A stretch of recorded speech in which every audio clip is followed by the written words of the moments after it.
petite vidéo sur le Traxxas TRX 4M, petit nouveau de cette année, qui est sorti. Dans le fond, c'est vraiment un beau petit téléguidé, là, honnêtement. Là. Dans le fond, je vais vous montrer un peu les petites modifications que j'ai faites dessus. Là, présentement, vous voyez qu'il y a les pneus stock dessus actuellement. Puis, j'ai commandé, dans le fond, les pneus de Endura. Vous voyez la bonne différence, là. Quand même une bonne différence de pneus avec les crampons versus les crampons de compagnie en ce moment-là. Là. On peut voir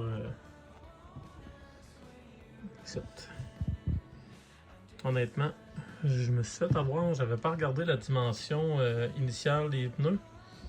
Puis là maintenant ça passe plus dans les ailes. Vous voyez qu'il y a quand même une bonne différence là. Tu sais, il y a un bon... vous le voyez peut-être pas à la caméra là, mais il y a un bon quart de pouce de plus en termes de grosseur de pneus. La largeur, mais sont sensiblement similaires, honnêtement. Là. Les largeurs sont vraiment similaires. C'est vraiment plus la hauteur qui a vraiment une bonne différence à ce niveau-là. Je vais vous montrer dans le fond parce que là, à cause des petites modifications des pneus comme ça ici, là, la problématique, c'est que ça passe plus vraiment dans les ailes. Vous voyez que ça accote, puis les crampons vont mordre directement ici en arrière. Puis je veux pas nécessairement couper les bumpers. J'en ai vu sur internet qui avait coupé les bumpers ici, qui avait coupé le tour des ailes comme ça ici pour vraiment faire passer les pneus. Puis en avant, même chose, un coup que le steering est vraiment canté, les tailleurs viennent vraiment mordre ici, de ce côté-là, puis dans le devant aussi. Fait que ce que j'ai fait, c'est que j'ai commandé un petit set de lift kit. On va voir un peu ce que ça va donner, je vais vous le montrer une fois fini. C'est vraiment juste des braquettes qu'on va mettre sur la suspension.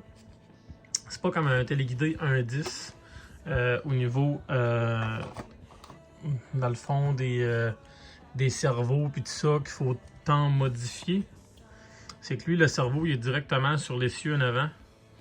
Fait que avec le lift kit, d'après moi, ça va être correct. C'est sûr que là, je vais faire des tests là, sans trop y donner ça par rapport à l'angle ici, finalement, des drive shafts, pour être sûr qu'il n'y ait rien qui brise pendant ce temps-là. Comme vous pouvez voir, j'ai mis un petit kit de blindage Endura aussi tout en même temps. Ça fait vraiment une belle job, honnêtement, c'est vraiment beau là. Je vais vous montrer ça. Je vais installer le lift kit, puis je vais remettre les deux roues dans le fond Endura, chaque bord ici, puis je vous reviens. De retour avec le lift kit installé. Vous voyez que, regardez, maintenant, baisser, lever,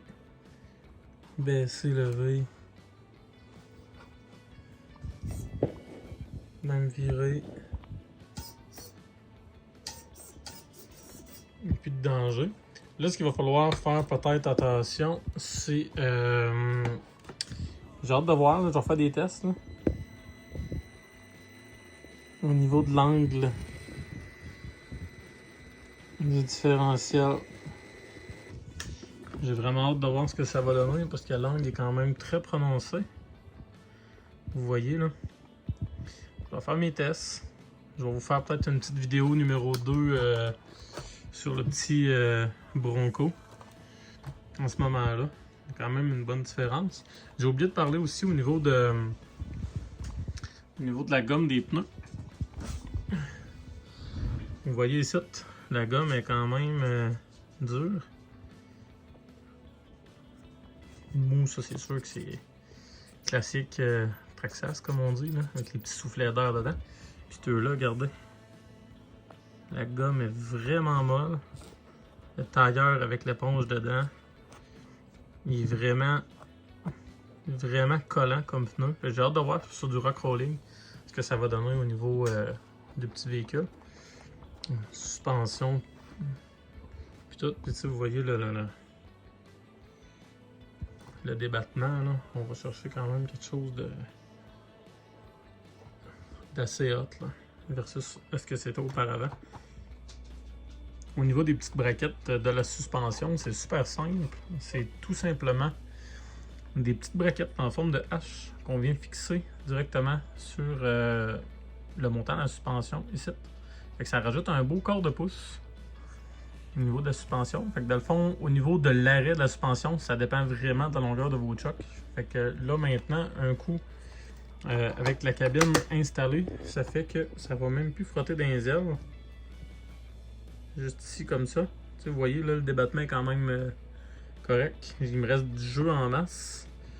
Même chose pour le devant ici. Puis même tantôt on avait viré un peu puis ça frottait là. Maintenant il y a de l'espace. Fait que là on va être correct là, au niveau du débattement.